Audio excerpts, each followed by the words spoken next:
Hello, and welcome back to another episode of Critical Reactions with your host, Bryan.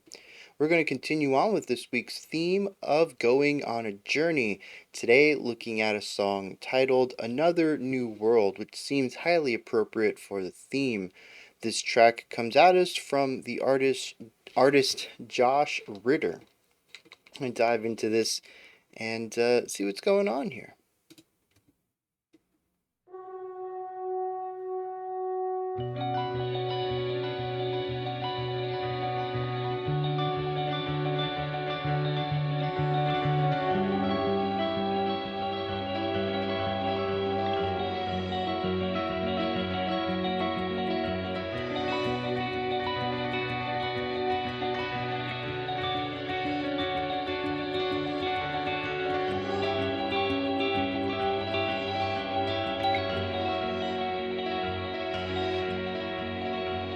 Leading lights of the age all wondered amongst themselves what I would do next.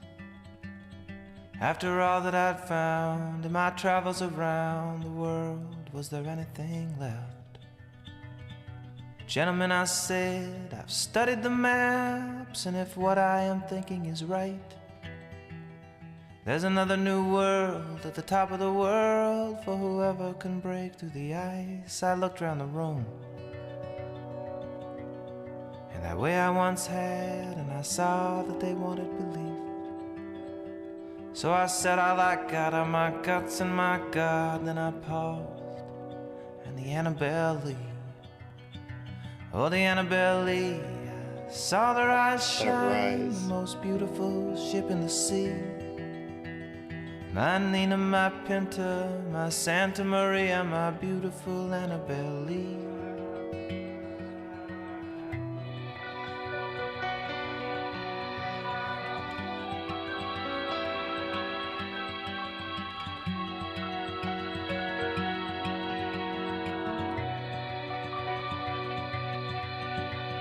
That spring I set sail, the crowd waved from shore, and on board the crew waved their hands.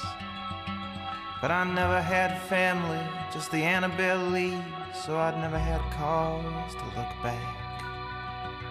I just set the course north, and I studied the charts, and towards dark I drifted towards sleep.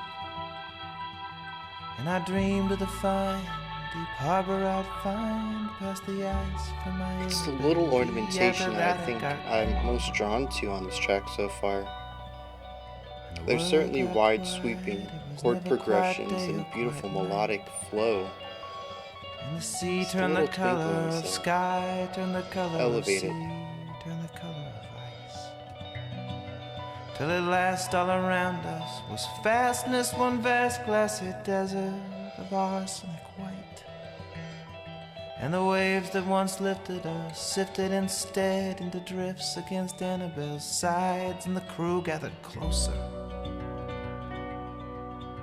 It's interesting that it has sort of a Renaissance feel to the writing, reminiscent of in the snow, old school merry melodies. Of the world till I was the only one left. But melodically, what we have in the vocals is closer to but it feels like I lay indie there folk, for days and maybe for months. singer-songwriter stuff. Modern is what I'm going for, though. The two of us happy just to think back on all we had done.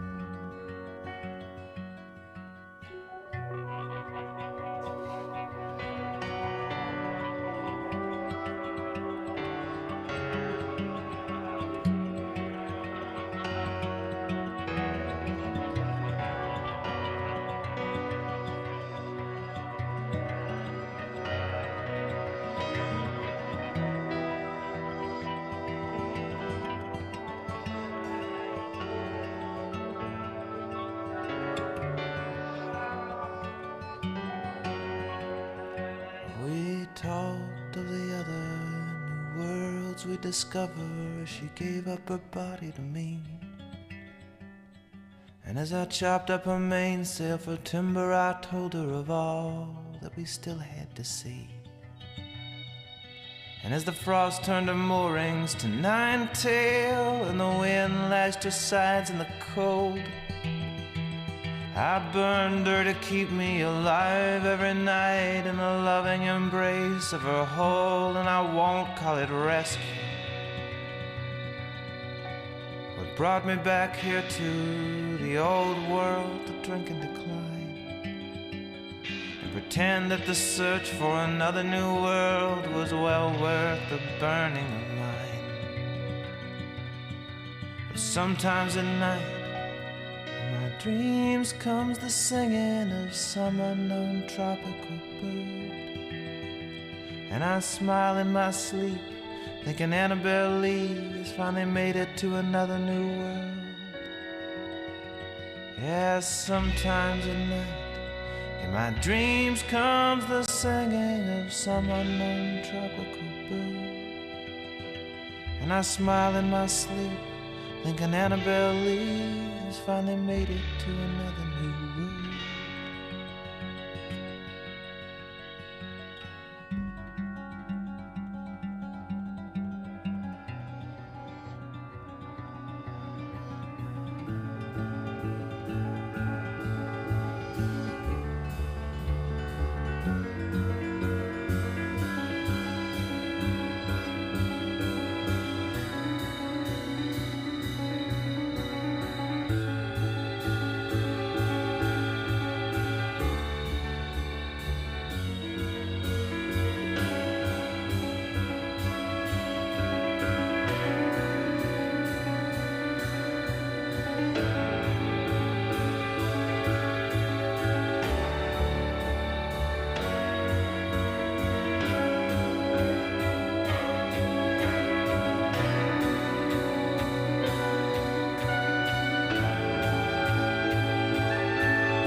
Interesting direction to go here at the end with the new instrumentation.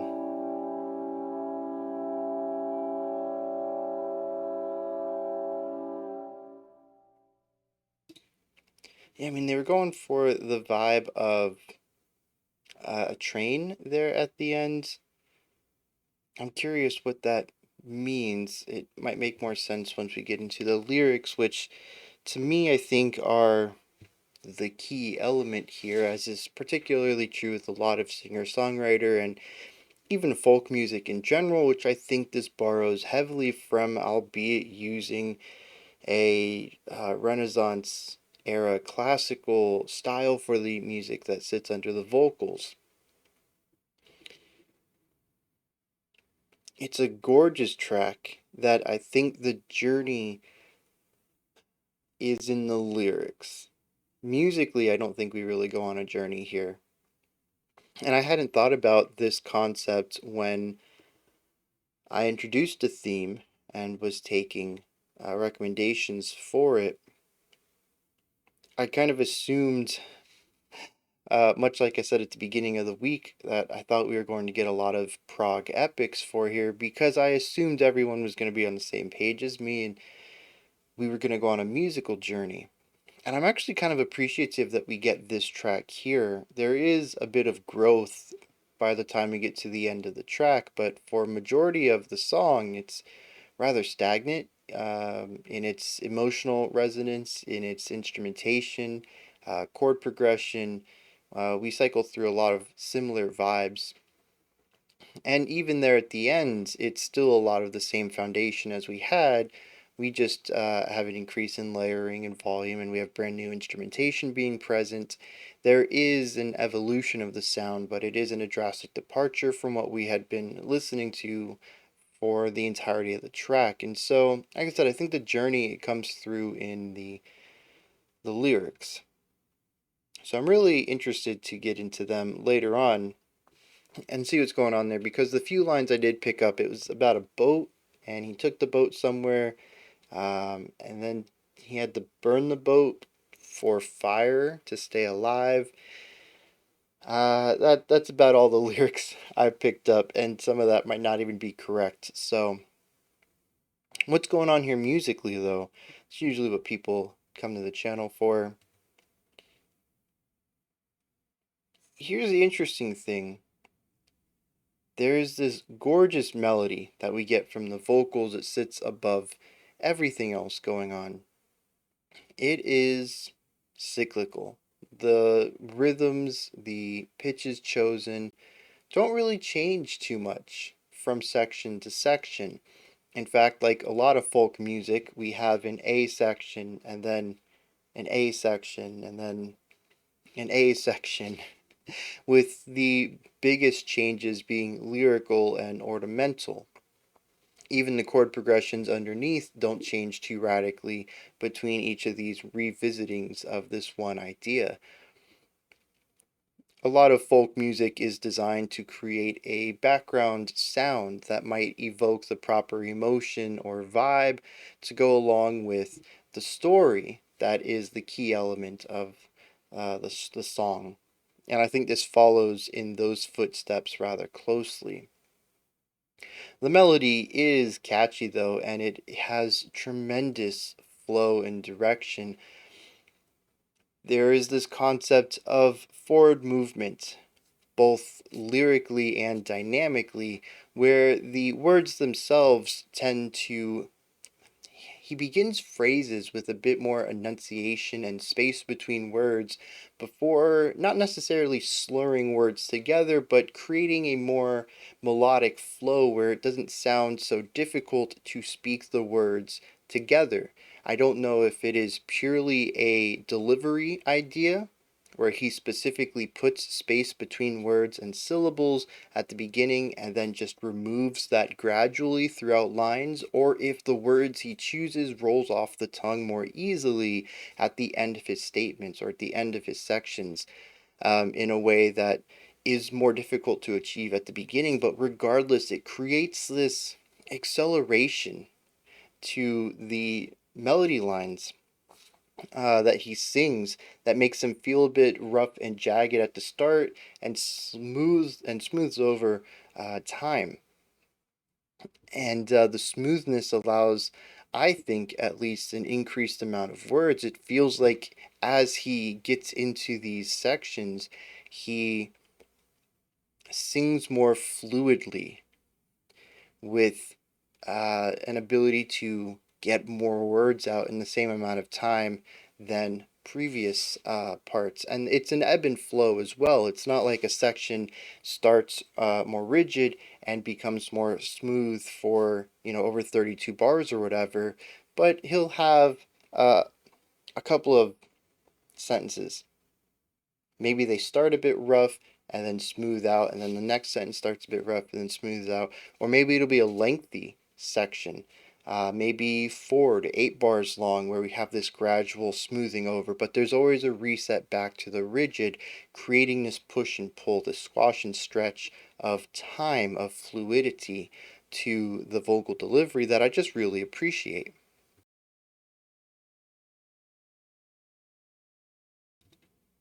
It's also paired with the pitches chosen for the melody, which really lean into key notes. It's what makes it so catchy. It's what makes it feel so integral.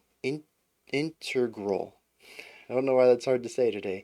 To the chord progression going on underneath as well. If you listen to the chords and then you listen to the notes that he's singing, you'll notice that usually when chords change, he's on a very strong note, usually a root or an octave, a fifth, or possibly a third.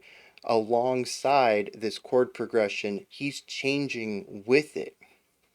And this is pretty typical, but I feel like the way that he delivers accents within his melodic singing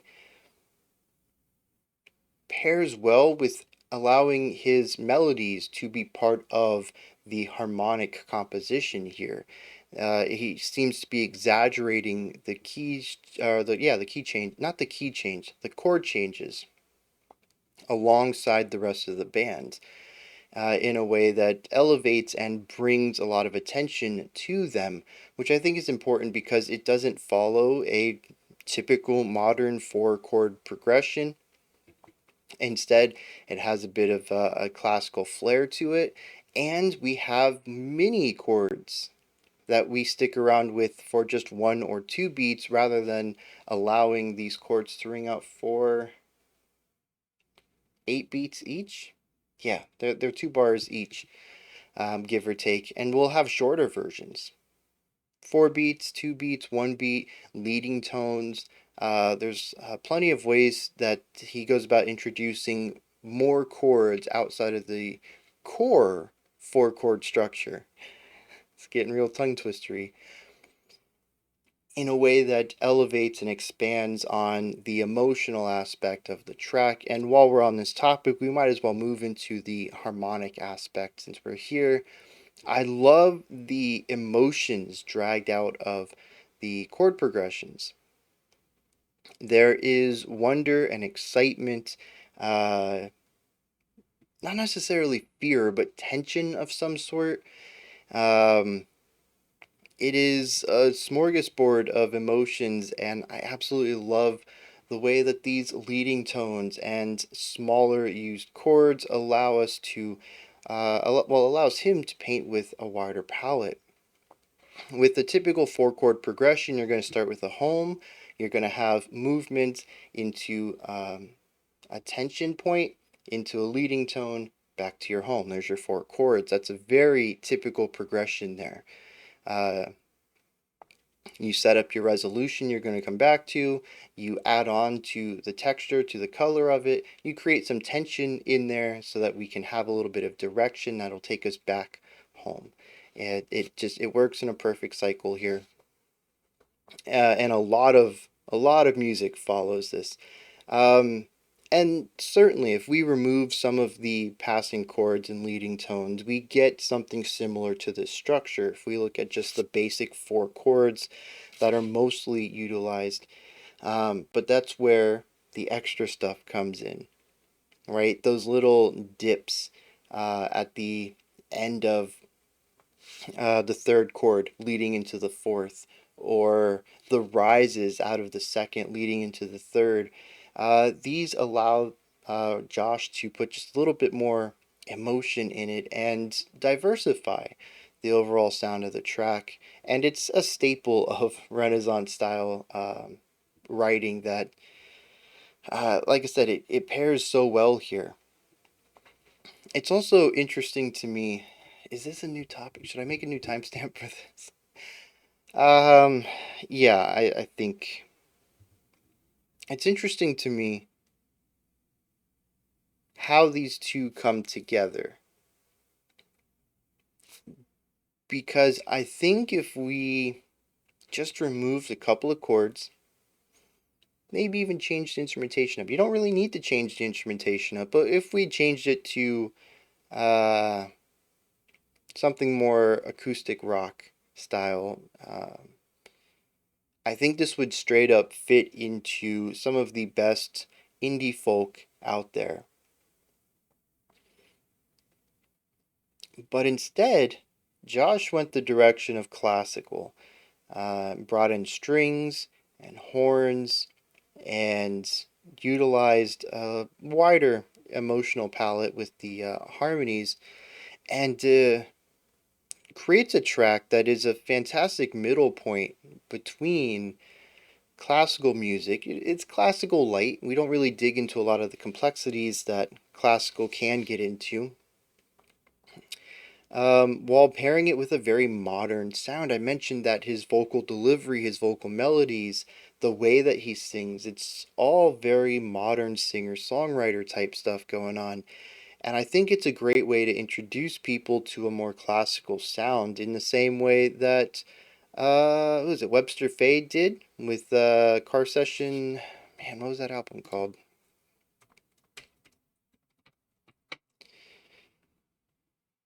Oh, it was Faye Webster with Car Therapy Sessions. Um, really merging. Interestingly, that one was also Renaissance style classical, merging with very modern sounds, vocal delivery in a way that I think is going to appeal to a modern ear while still sneaking in a little bit of that more difficult to listen to classical side. And I really appreciate that approach. I wonder if there is more music like this. I'm certainly going to be checking out more Josh Ritter after listening to this, but I'm really kind of a big fan of this style right here, merging older sounds with modern sounds in a way that I think complements them both. We get a wider emotional palette for the story being told, and we get a nice little dip into some classical sounds that I enjoy, all while being uh, effortlessly told these beautiful stories with a modern vocal delivery. I'm a huge fan of it. I really am. And like I said, I need to find more of this because I think it absolutely works, and I'm going to be showcasing this to as many people as I can in hopes to get more people on board with this thing that's going on. I know this is 2010, so it's kind of weird to pair this with Faye Webster, who's 2022, I think. I know it's a recent album, but I really like this sound, and I hope more people can get on board with it. So, is there anything else I wanted to touch on? Oh, yeah, the ending. I really think it has to do with story. I found it to be a little odd to introduce the trumpet and then the bells on melodies that we had already heard. They weren't bringing anything new to the table as far as what's on paper. They were bringing new sonic aspects to the song. Their specific timbres, the warmth of the trumpet, and then the bright, piercing sound of the bell. And then that eventually led to a drone that sounded like a train.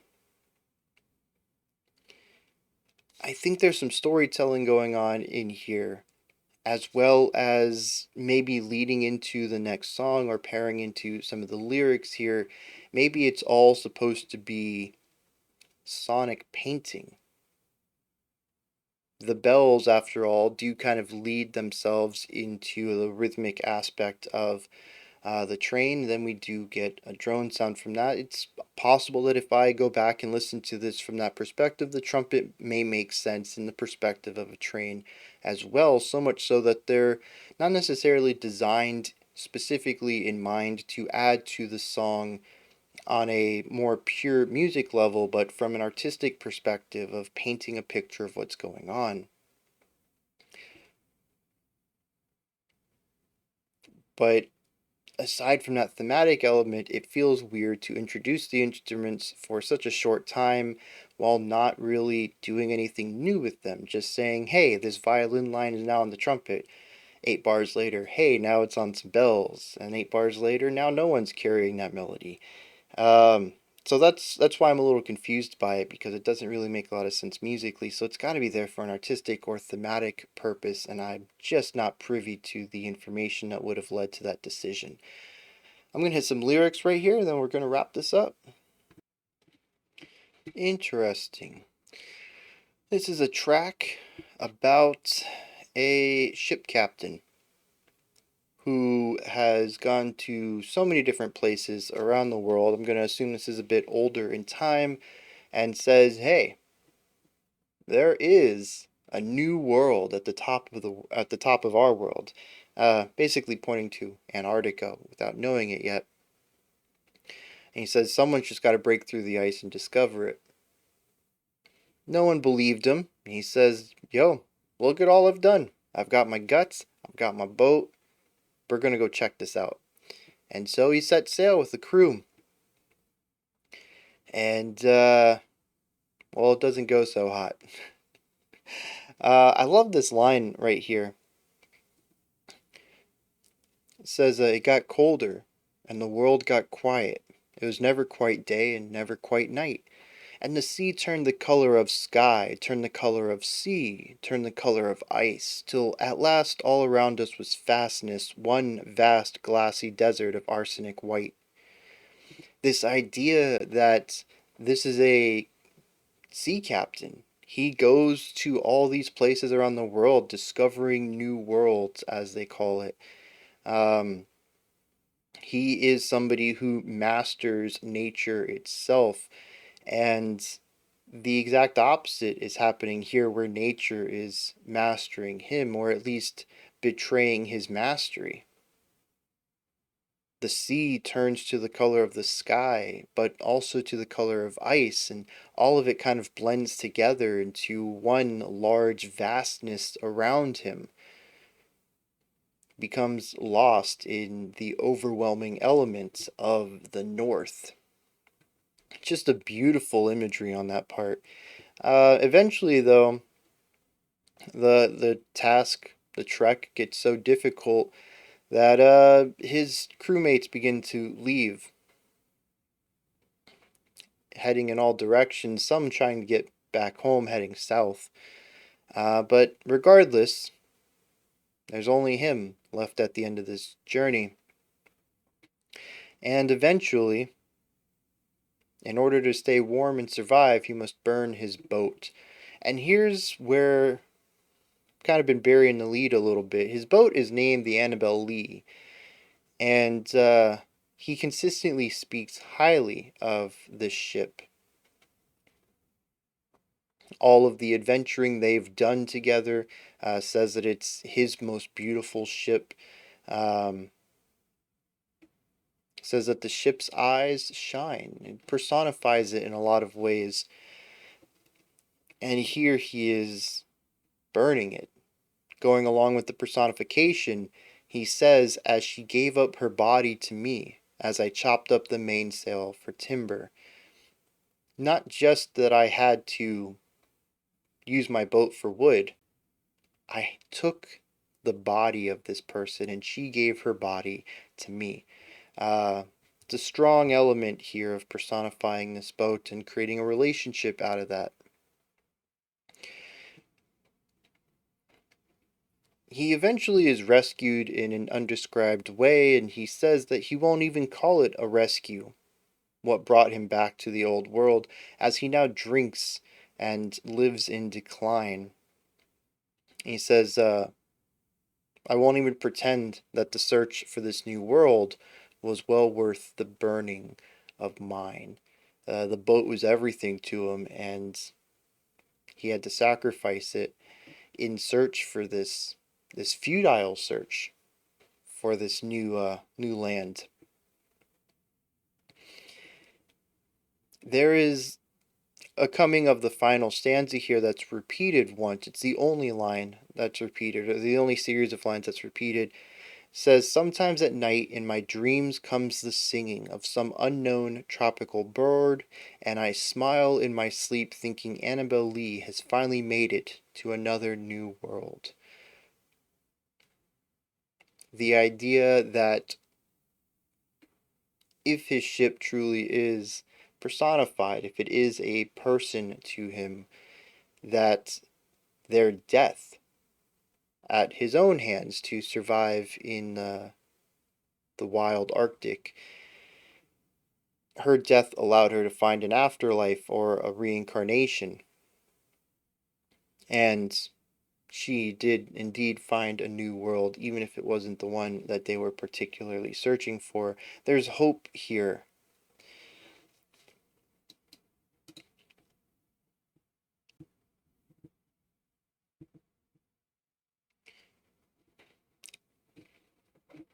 It certainly is a song about going on a journey. I think that fits the theme, even if musically we're rather stagnant, but I think the stagnation of the music actually benefits this, not just from the angle of it being folk music and it being an emotional baseline component to a story being told, but also because the song is rather stagnant, despite the fact that we follow a person on a boat journeying far far into the depths of the chilling north of this world, they take a very long time to change internally. Even when all of their crew leave, they still have this thing to prove, this bravado. They still continue their trek as fruitless as it becomes. I will say that there's a massive change at the end where there's regret and he drinks his days. Uh, a man who used to be uh, famous for having traveled so much of this earth and exploring it, no longer being that hometown hero, and now falling into a depression. I'm curious then what the point of the timbre shifts and the drone are at the end of the track. Maybe I'm just missing something here. There is an annotation that says something along, I don't remember where it is, something along the lines though that Josh took some inspiration from the final poem from Edgar Allan Poe titled Annabel Lee. Not necessarily about a boat, but definitely about somebody who loses someone important to them. And I suppose there's some parallels in here, but that is one, I think, a little bit outside the scope of this. And two, certainly not my forte. I barely break through the poetic analysis here and tying it back to the music. I'm not going to be able to compare two poems and their themes and all of that. But if you're interested in that, there's probably someone out there who has written or spoke about the parallels here and has compared and contrasted this, well, we can call it a musical poem and the Edgar Allan Poe poem, and it might give you a little bit more insight into this track. Those are my thoughts on Josh Ritter's Another New World. Let me know yours. Put your thoughts, perspectives, opinions, if you agree with me, disagree with me, any of that down in the comment section. Above that, in the description box, you'll find a link to Linktree in there. It takes you to this menu. You can find my music, ways to support the channel, a link to the Discord server, and so much more. Above that, if you could, like, subscribe, and ring the bell. I greatly appreciate all three. We do have one more reaction today. It's going to wrap up our Going on a Journey theme. Otherwise, I'll be back tomorrow, 5 p.m. Eastern Standard Time, 9 p.m. UTC. We're going to check out some brand new music, whether that means it comes from an album that is dropped tomorrow or if it's a brand new music video. Until next time, remember to be critical, not cynical, about the music you listen to, and have a fantastic morning, afternoon, or evening, whenever you choose to watch my videos.